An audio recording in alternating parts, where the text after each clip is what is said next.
It's about what you know. It's about where you go.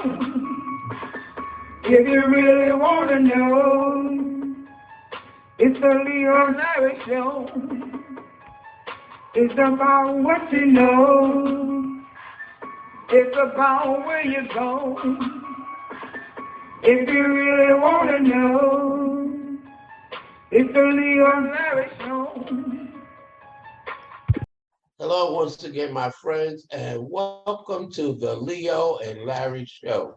Larry is not with us this week, and hey, Larry, I hope that you're having a great time. I know you're taking care of business. That's how it is in the 21st century, where we're all working with different people in different places, internet traveling, etc. But welcome to the Leo and Larry Show, where our guest this week is none other than Anthony Hall, who heads up the Florence Democracy Center. Great to have you with us, Anthony. Hey, glad to be here with the Reverend Woodbury. Wonderful, wonderful. So now the Democracy Center, that's a mouthful, not because it's a lot of words or letters, but because there's so many things that it could mean. And I know that we're now getting close to the general election for the midterms. And of course, people are really just trying to position themselves for the next presidential election in 2024. But, you know, where is the Democracy Center in all of this? Well, first, the Democracy Center is a hub for voter services. It's nonpartisan. We don't support candidates. So what we do is we're tools that are geared toward getting out the vote. We offer training to those who might be interested in seeking office. But as far as this year's go, it's to get people to understand that voting is a responsibility. It's their power. If they have concerns and they have issues, the best way for them to address those issues and concerns would be through the ballot. So our goal is to encourage as much as we can to get as many people to the polls. Okay, so that opens so many different ways that we can engage and talk about voting and democracy. You used one term. You said voting is how people use their power, and there's so many folks out there who say over and over, and I'm sure you hear this, voting doesn't matter, my vote doesn't count. What do you say to that?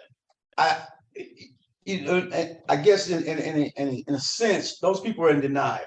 Mhm. Because if you have any sort of awareness about you, you realize that it's got to be something to it, because people wouldn't be taking so many extraordinary steps to keep you from doing it. Mhm. So for those folks who say that voting doesn't matter, then you have examples. Um, you have examples where, as we talk about Florence, we talk about the former mayor. The former mayor won a runoff by one vote and was mayor for 12 years, for 3 terms, 12 years. Steve Waukee. Steve Waukee. We talk about when you walk into the council, if you ever have the opportunity to walk into the council chambers at Florence County, the city of Florence. And when you walk in there, if you look at the wall, what you will see is 3 framed pictures of past mayors. Mhm. And what you will notice in those pictures is that all those mayors had one thing in common. They were all white men, Mhm. right? When you look at the last picture, you see a female, an African-American female.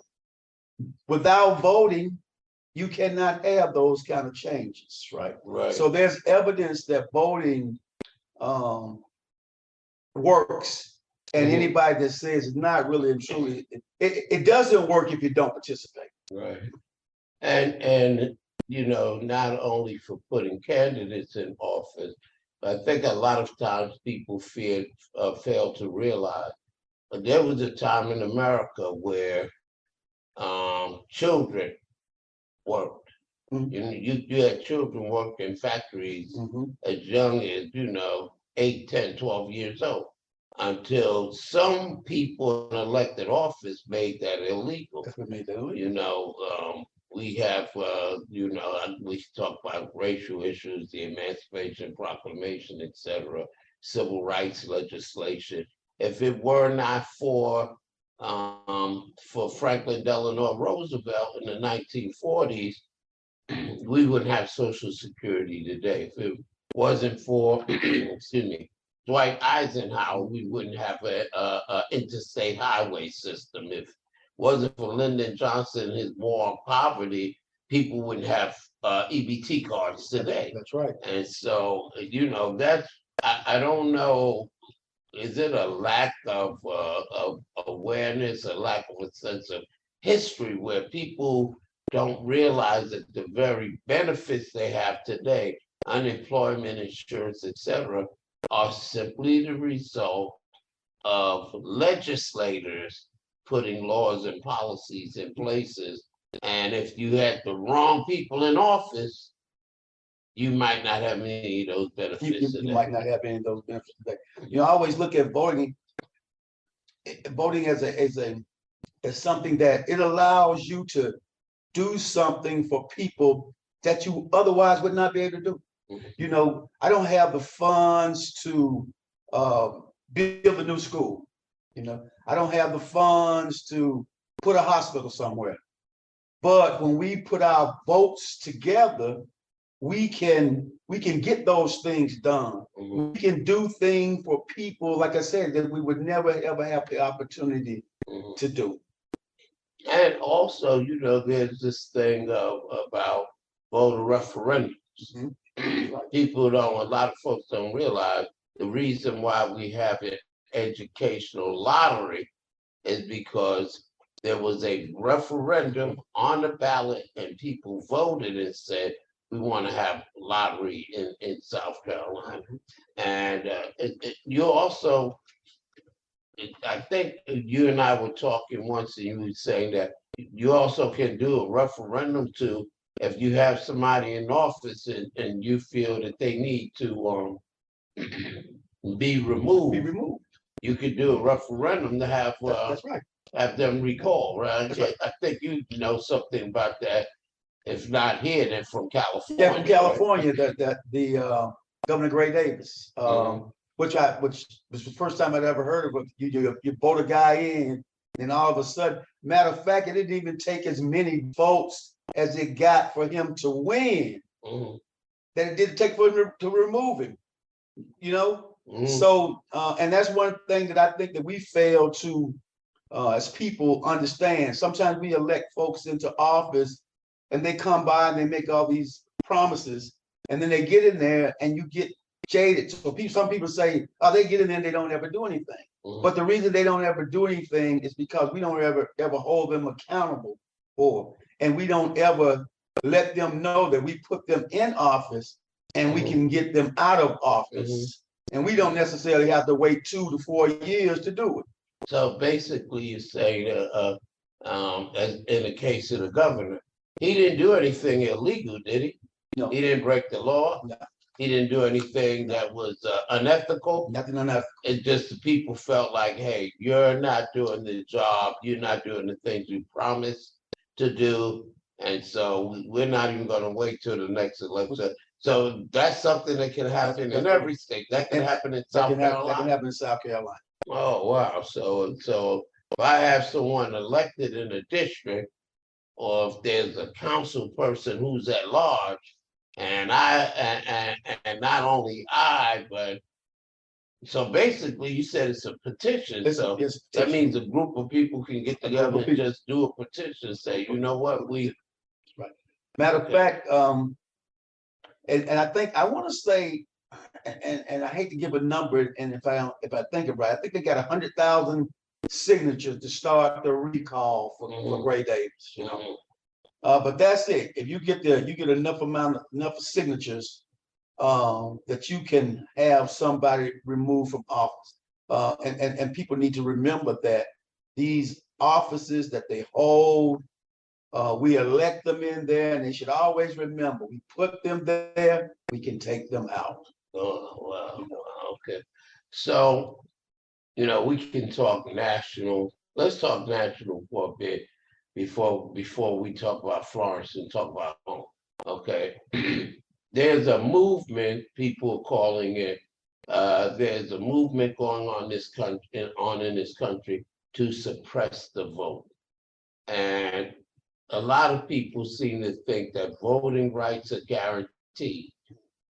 But in the case of African Americans, there had to be federal legislation passed for after the Civil War, so that African Americans could vote, Mhm. and then so many obstacles were thrown up to suppress the black vote that we had to have a civil rights passed bill, a civil rights voting rights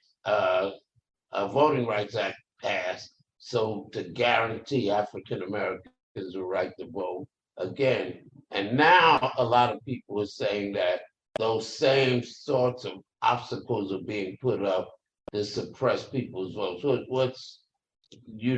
Can you talk about any examples or examples people are giving? Well, think about some of the things that we've heard. In Souls to the Polls. Can I use that for example? Souls to the Sure. Polls, where on Sundays, the theme was people would go to church and worship. Mhm. After church was over with, they would all go and vote, Mhm. right? So what did they do to stop that? Because that seemed to turn out a lot of people of color. They did away with Sunday voting. Mhm. Okay. You have places where they're closing down polling locations. You have anything that has been used over the past to make voting easier, they make harder. You have elimination of drop boxes. You know, it's like a person used to could go down the street, drop their ballot off, somebody come get it. Now you try to do it where you making an inconvenience. You make a person drive a long way. In Georgia, if you're standing in line and the line is long and you've been standing there, 5 or 6 hours, and I come along and I give you a bottle of water, well, that's illegal. So there's example that if it's not moving the line, if it's not redistricting, they're just there's just example after example of where they're trying to discourage people from voting. Even if you think about some places, the idea of trying to make everyone vote one day at 300 million people. Not all of them are eligible voters, because you got kids in there, but say you got 150 million people, 200 million people eligible to vote.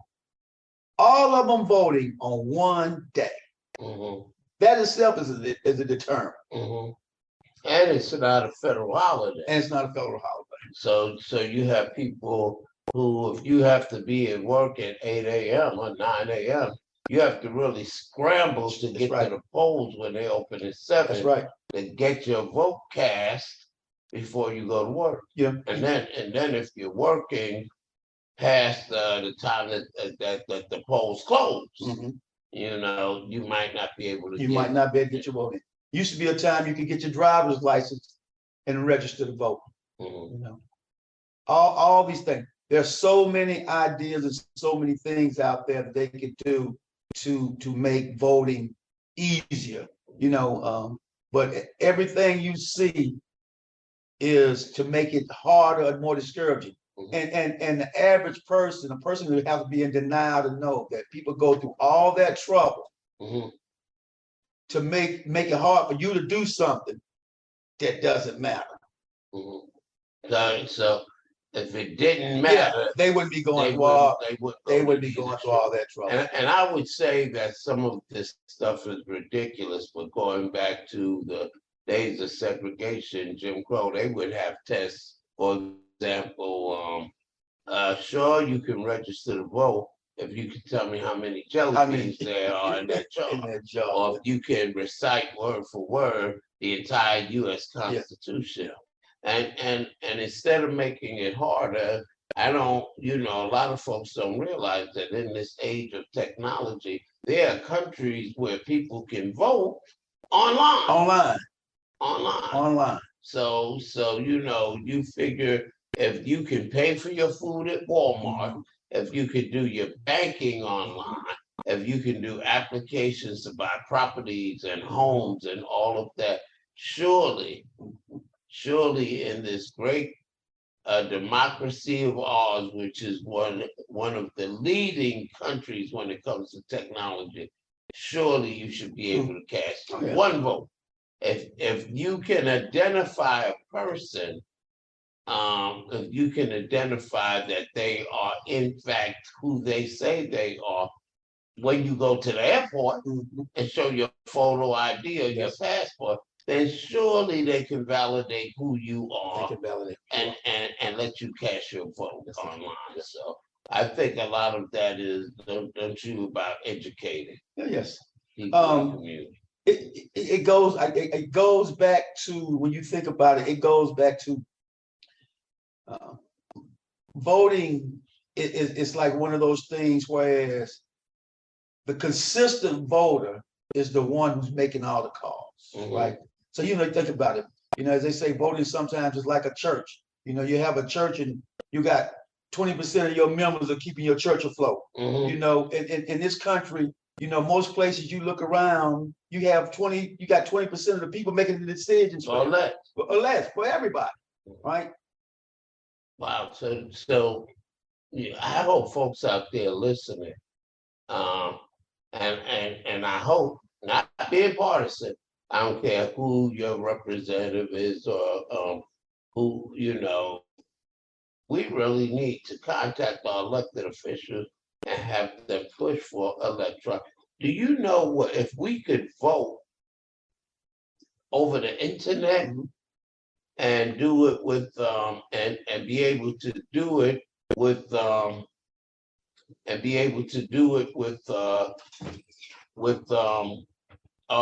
our phone, to be able to do it and be on our phone and vote.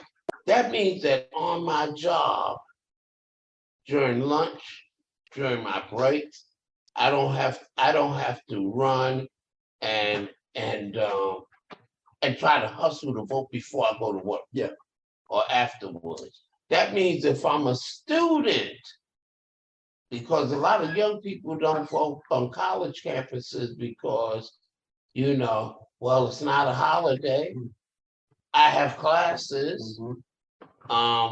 So how do I, for example, if I'm going to school at Francis Marion University, I have to drive all the way to Beaufort to vote and then come back? I'd be able to vote on campus. You'd be able to vote on campus. So I hope people are listening and talking to whoever your representative is, in Washington, statewide, city, county, all of us should be advocating for something. Should be advocating. Yeah. They talk about how voting is a civic responsibility. You're good citizens. You vote. You support your government. Well, if that's the case, why isn't voting something that's how come it's not mandatory? You can't. There's so many things that you can't do unless you are credentialed, unless you got driver. Why not tie voting to other things? It's and I hate to say this, but why not tie to federal funding? Why not? If they'll make you they'll say, and let me use this example, and maybe this is not the greatest, but they will say that they always attack people, the poor, right? They always attack the poor. They always, well, I'm not going to give you food stamps. You can't do this unless you get a job, unless you do this. How come not tired voting too? I mean, because, and knowing that these things affect you because they don't want them to participate. Because it should be a civic duty. That's right. That's right. It should be a duty if we are really in a democracy, which the word democracy comes from the Greek word demos, which means people, and then the other part means rule. So the word democracy literally means the rule of the people. And so if the people really are the folks who rule, then it should be our duty. It's almost as if we make someone a president, or we make someone a police officer, we make someone a judge, and then they're not doing their duty. If in fact this country is ruled by the people, then it should be our civic duty to vote, because voting is how you make decisions about how public services, how funds are expended, so that schools are built and highways are fixed, and babies have WIC, so of low income mothers, so that babies can have WIC and Similac and all of that sort of thing. So it should be a civic duty if in truth we are our brothers and sisters keepers. You took the words right out of my mouth, Reverend. If you really are your brother and sister's keeper, then voting would be, because again, once I say, you don't have the means to be able to do for your brothers and sisters, maybe you don't have the wealth, but we can collectively vote and get our kids a new school. Right. Vote and get our kids broadband. Vote and get our kids a hospital. Voting, get a $15 an hour wage. Voting and get better housing. Right. There's a lot of things that we can do with our power, which I mean that going back to that word, that's our power that we can do with our vote, that we don't have the money to do the money or the other resources to be able to do on ourselves. So you used another word, you said accountability. Accountability. And so I suspect that a lot of people feel that their vote doesn't matter. And now we've gone from the macro, the national level. Let's go down to the local level, because they say all politics is local. All politics is local. So I believe that a lot of people think that their vote doesn't matter because when they look around locally in their communities, when they look at East Florence, West Florence, North Florence, and they're voting for people, South Florence also, you're voting for people, and you look around your community and you see no changes, despite all of the promises that are made, despite the fact that you might have elected the same person, put them in office for decades, for 20-something years, and you look around and your neighborhood looks exactly the same that it was. There's still no job. Crime is getting worse, etc. I suspect that it's that because the federal legislation, the federal decisions that are made are really, people don't really see that. We know the money is allocated, but we really don't know who the money goes to. And we'll see a school bill, for a lot of people, they don't realize, okay, that was federal money. So I think a lot of that comes from what people see daily, like in Florence. And if that's the case, that's a word accountability, right? Your vote doesn't matter because the people that you did vote for, or like I heard you say before, if you don't vote, you did make a choice. Yeah. You might as well have voted for the other person you didn't want, right? That's right. So so where are we with accountability? What is the problem? Let's do it local. Okay. What is the problem here in Florence when it comes to accountability? And is there any accountability? And is that why people are not engaged? I think, and I've been here, and I was born here. I've been here probably about 15 years or so, and I think that And you're right, for the most part, since I've been here, the Black community ain't changed nothing. And you know, you recycle people. I think the problem with us is that, you know, one, these candidates aren't really telling you what they're gonna do anyway, right? They're not telling you, we voting on emotion, we voting because they went to the high school you went to, we voting because they used to be the high school basketball player, football player. We voting because you know their mamas and you knew their cousins, but we not voting. We not voting with issues. You know, ain't nobody. You know, I haven't heard one person run that came and said that they were going to redo East Florence. You know, I haven't seen anybody come with a plan to redo East Florence. I talked to a guy in Darlington who told me there was a street there that had a sewage problem, right? And 30 years later, they still got that same problem. You know how many times they have sent people, but nobody, I've never heard anybody campaign on it. So holding people accountable. We've got to learn that, look, when it comes down to voting, our power, our strength, having our issues addressed, it's not personal. You know, I'm gonna put you in there because you say you can address these things. But when you don't address these things, you got to go. You know, and that's it. And we find somebody else who will do it.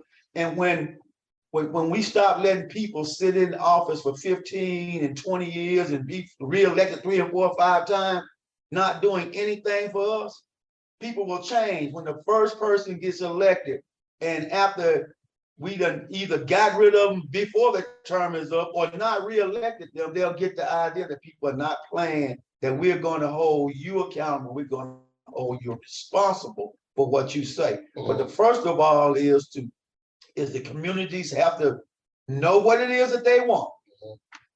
What it is that they want. So if I want crime reduction, if I want better jobs, there's no need for you to come to my neighborhood talking about anything else, because this is what concerns me. And once you get there, you know what it is that we want. And when we get there, you're held accountable for the things that we put you there. And until we do that, we're just not gonna. And then too, is just like sometimes I believe that if you're running for office, Democrat or Republican, that you should do your due diligence. Yes. So for example, you know, I do a lot of environmental work, etc. So I can tell you, through no fault of the city or individuals, but because we are located, Florence is the city of Florence between 2 interstate highways. Our air quality is not the best in the nation. And then when we take that and we juxtaposition that next to the fact that disproportionately Black children have higher rates of asthma than their white counterparts, and that asthma and respiratory problems are the #1 reason why children are absent from school, and you're running for the school district, you should have done your due diligence where you said, here are the areas in our city with the worst air quality. And so when the school district gets money to get electric buses so that they're not emitting fumes that can aggravate someone's respiratory problem, they are going to prioritize those schools coming to those areas. And see, if you did your due diligence, you can not only wait for the people to tell you what their problems and needs are, you're supposed to be going to the community, say, hey, you know what? There's X amount of dollars that are being allocated to South Carolina and to school districts to get electric buses. And here we are in Florence, the 4th largest metropolitan area in the state. And we're between 2 interstate highways. It's a priority. that we make sure that our children who are breathing bad air and suffering from asthma and other respiratory problems, that I, who am elected on sitting on the school board, make sure that those electric That's buses get there first. And so it's not only what the community is telling them their problem. They should, because they are running, they should have done some due diligence. They should have done some research. That's right. And know what the problems are themselves. So Right. otherwise, why are you running? Why are you running? Why are you running?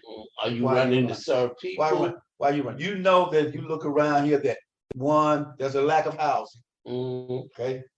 There's a lack of affordable housing. Right. There's a lack of good paying jobs, right? And as you say, we're actually moving, you know, we need to be transitioning. We need to be talking about green jobs, you know.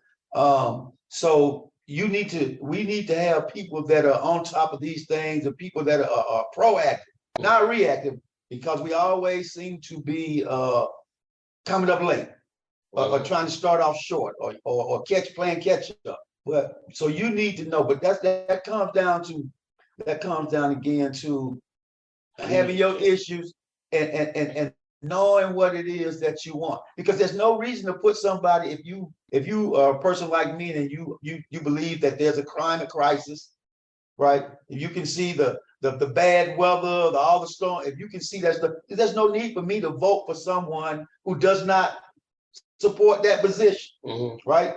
You know, and these are the things sometimes I think is that we have to learn how to ask questions. You know, we got to have answers before we vote. We just cannot continue to vote for people based on the fact that I trust you because, and I'm not throwing them under the bus, but I went to Wilson. You know, we just can't. Or South Florence, or Darling, or West Florence, or Myrtle Beach High, wherever. You know, yeah. You know, we just got to stop doing that because people will use that kind of loyalty against you. And you know, I was on the phone this morning with a pastor who has gathered a group of pastors together, along with a state legislator who is helping them to interact with two companies. One that's working on a wind farm, on a wind farm, where they're going to be producing electricity offshore, and the other one is for putting electric charging stations for cars. And with their state legislature, they did this on their own. With their state legislature, they are talking about getting $1 million to go through the churches to identify people to be trained for these jobs, to work on the wind farm and to put charging stations in.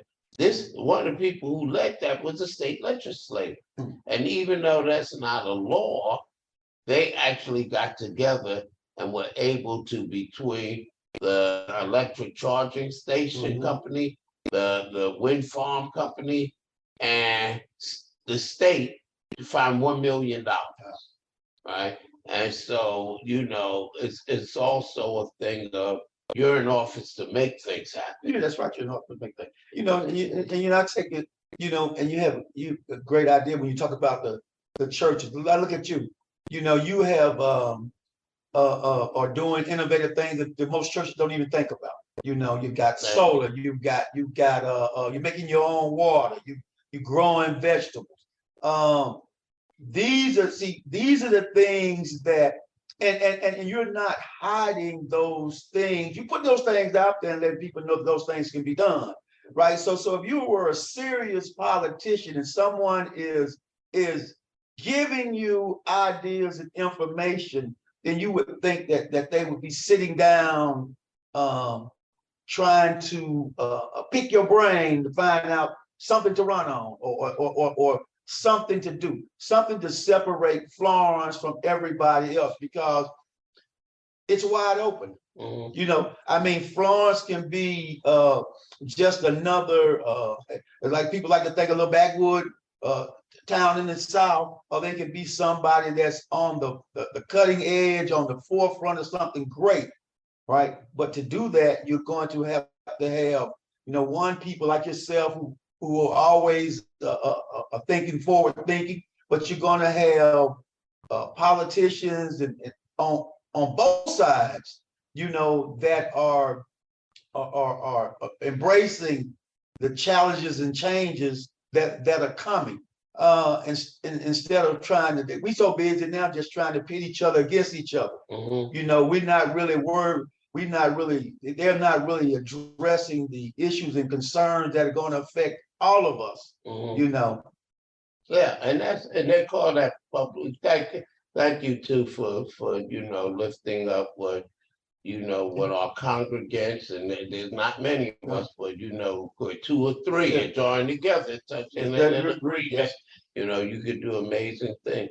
But that's called public-private partnerships, and we have them to a certain degree with like my Brother's Keepers and House of Hope. But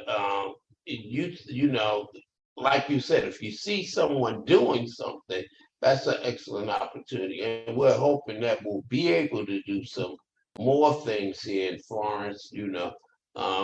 Right now we're doing we're working with the Shirley Chisholm Legacy Project and some more people to get some of the water and hydro panels that create water out of solar, and working with them. We just got $200,000 to put the panels in 25 homes where the water is undrinkable. Wow. And we could be doing the same thing right here.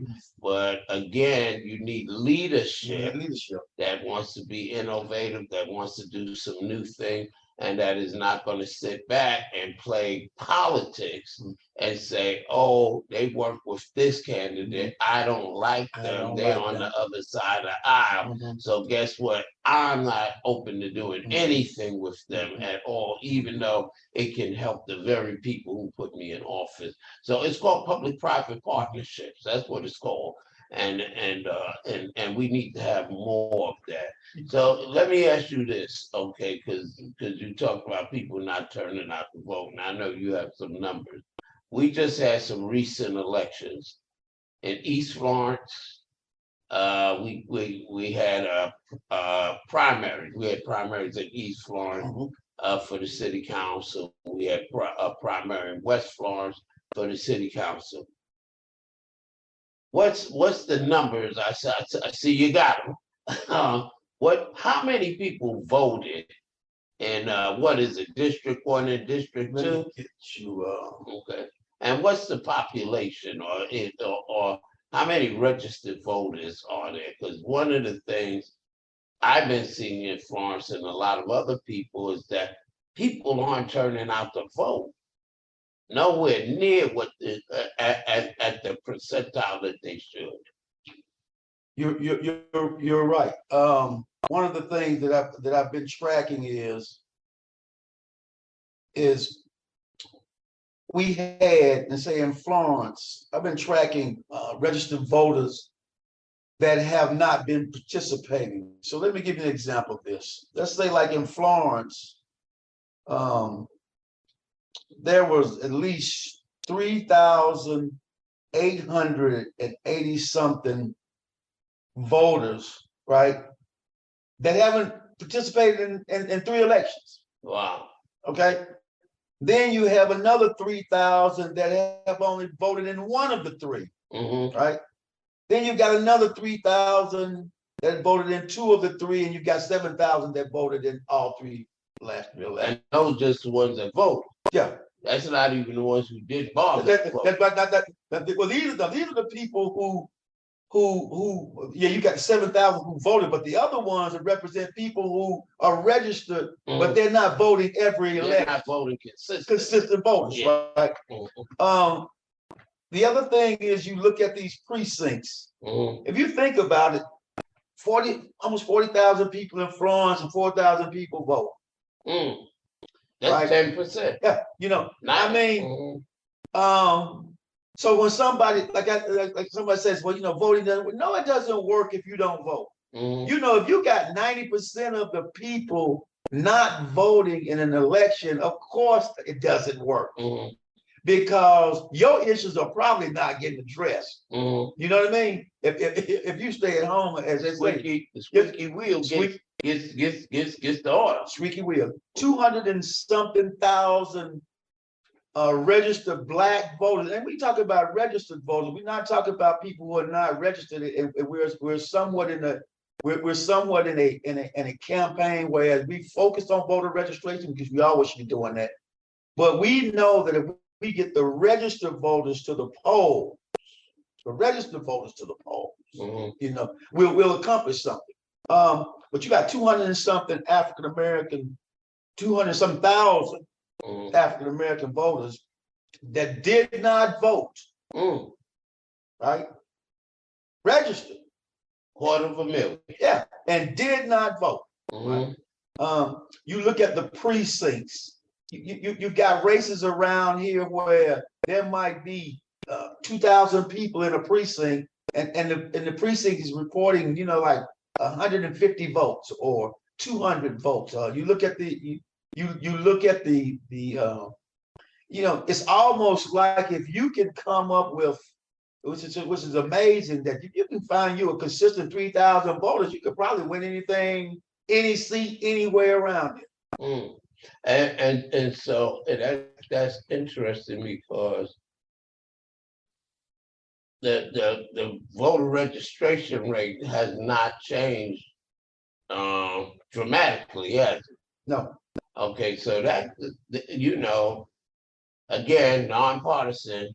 You have some districts that are just gerrymandered. The gerrymander means that no matter how the election goes, because of the way the district is drawn, a Republican is going to win that or a Democrat is going to win it. I wonder if you have people who are consistently being elected in office because they know that there's a certain block, a certain number of people who are going to vote for them. Yeah. And I'm a candidate. Yeah. Right. And let's say only 10, 15% of the registered voters are turning out my district. Do I really want to register new voters? Or do I want to maintain the status quo, which means that I stay in office? It depends on where you are, right? If it's working for you, you don't. If it's working for you, say, hey, let's leave it alone. But if it's not, you have to continue to register to vote. I believe this even in districts where that the chances of you winning are slim, you still need to register and people still need to vote. I don't think there should be any such thing as an uncontested race. I really don't. I just can't. I just can't see an uncontested race. And sometimes you see them and people like, guy be in office for 35 years, because and don't nobody run against him, because you can't win. But you have to campaign, you have to voice your concerns, because even if you lose, you must voice your concerns and opinion, because if not, you make it seem as everything is okay. Well, from some of the statistics that you shared, it doesn't take a whole lot to even defeat the so-called incumbents, the so-called unbeatable people. So I'm trying to remember. I don't know if you have District East, District 2. If help me now, because if I remember correctly, did 1,000 people even vote in that election? I don't think so. It was less than 1,000. I want to say, I'm trying to, my phone won't cooperate with. I want to say it's definitely less than 1,000. Was it 800 people? Let me see. Yeah, I think it was something like 800 something folks. But there's isn't there like 8,000? Like 8,000. There's like 8,000 people in there who live in that district. Mm-hmm. And so if you're running for office and you won by 150 votes, it doesn't take a whole lot Doesn't take a whole to lot. beat those numbers. Yeah, it doesn't take a whole lot.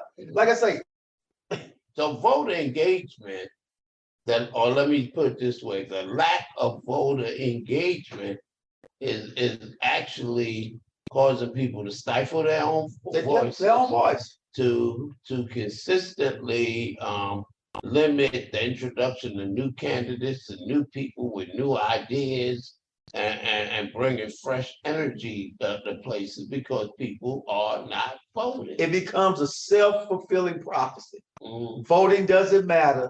Voting doesn't work because you're not making yourself matter mm, and you're not exercising your power. right. You know, and then you tell somebody else, and they tell somebody else, and they tell somebody, and before you know it, You have a lot of people sitting home. you got a lot of people sitting home. So look, so You got more people sitting at home than you do That at the vote. poll. so here we are. So the Democracy Center is in place to try to make those changes, Make those changes, right? You No know- matter what party we're talking no matter about. what part. Like I said, I have more respect for a person that, you know, I don't want to cross my religions up, but I'll say it like this. I have more respect for a person that believes in something than somebody that doesn't believe in anything. Mhm. So with the Democracy Center, my goal is to just get everybody to participate in the process because we'll get a better outcome if we know what the majority of us really and truly want. And I think that, you know, that would probably change a lot of things and shock people because we have a lot more things in common Mhm. than we do. You know, but too many of us are sitting at home, let somebody else decide what's going to happen to us. You know, in the secular world, you know, it always say, what's that word? Membership has its privileges. Right. But in a spiritual and an advocacy world, membership has its responsibility. You know, in the Democracy Center, our goal is to not so much as get people to see it as a right, but you vote in your power, but to make it a responsibility. It's like, it's what I owe you. You know, it's what I owe my children. It's what I owe my grandkids. Mhm. You know, you owe the little ones who can't speak for themselves. You know, you can't complain about your child's school and the crime and all that stuff and not do something. Mhm. And that's something you need to do is go out there and exercise your right to vote and put people in office to help address the issues that are failing us. So the Democracy Center does voter registration. Voter training, voter registration, get out the vote. We will help candidates that are interested in running for office, develop platforms. We do community surveys, anything. Phone banking. Phone banking, texting, postcarding. You got some time, we train volunteers. Mhm. If you want to be civic minded, you want to be part of your community, you want to get involved, and you don't want to sit on the sideline, then the Democracy Center is a good place to start. And the Democracy Center is located. 705 South Irby Street inside of Kingdom Living Temple. Thank you very much. 705 South Irby Street 705 South Irby. in the city of Florence. That's right, the Magic City. Magic right? City of Florence. You know, Inside Kingdom Living Temple. thank you. And you know where the nickname the Magic City came from for Florence. You know how that came about? Well, I'll let you tell me, Rev, because I was gonna maybe come up with the wrong answer to that. Okay. Well, they said that, you know, Florence was formed after the Civil War. And because of the lights, because it was a big city, and even today, when you're outside of Florence, there's a lot of trees and darkness, right? And so they said you could see the lights of the city of Florence, and it looked magic. Oh, wow. Looked like a magic city. And so that's what I was told is where the city's nickname came from. Well, it's our city. This is where we're gonna make magic happen. That's why I brought it up. That's right. If we could get people to vote, We'll get people to and vote. we could get candidates who have plans, ideas, platforms, programs, specific ones, That's right. not, you know, our teachers need to make more money because they work hard. Well, you running for city council. That's right. That's right. That not for the school board. That's right. And independent thinkers. You know, independent thinkers, because one of the things that has killed politics and things, and it's cliques. Right. Independent thinkers, people who can think for themselves. And do the research. That's right. Do the research. Do research. If you can't do the research, get some college students. That's right. Ask the professors if they could get extra credit. Yeah. The infrastructure, the infrastructure reduction act is out. $349 billion for the cities, counties, etc. Hey, how about you do some research? That's right. Find out what kind of money is coming down. How can that money help your city? And be an independent thinker and come up with the idea instead of sitting back, letting the staff bring you ideas and others bring you ideas when you say that you are a leader and not a follower. Okay, so I agree with you 100%. We need progressive people who are willing to go out. And I mean, we do things, we don't figure out all this stuff on our own. I can tell you that now. I mean, we go on policy calls. We go on calls with USDA. We go on calls with the South Carolina Department of Commerce. That's how you know what is coming down, and that's how you know how to position your cities, your communities, etc., so that as we say in the church, they can reap the harvest. You know. So tell us how people can contact the Democracy Center, because we're running out of time. It's a great conversation. We're gonna have to bring you back because we've only scratched the surface. Okay, like I said, the Democracy Center is located at 705 South Irby Street. Email is anthony@thecenterforcommonground.org. You can always reach me, Reverend Leo Whitberry, for New Alpha Community Development Corporation. You can email us at info at New Alpha CDC. Go to our website, newalphacdc.com. Go to our website, newalphacdc.com. Or you can join us for a wonderful worship experience Sunday at 4 o'clock at Kingdom Living Temple. All of this is happening at 705 South Irby Street in the city of Florence. And so thank you so much, Anthony Hall of the Democracy Center, and to you and yes, you too, my friends, for tuning in once again to the Leo and Larry Show. Hey, be with you again next week. Until then, stay safe. It's about what you know. It's about where you go. If you really want to know, it's the Leo and Larry Show. It's about what you know. It's about where you go. If you really want to know, it's the Leo and Larry Show.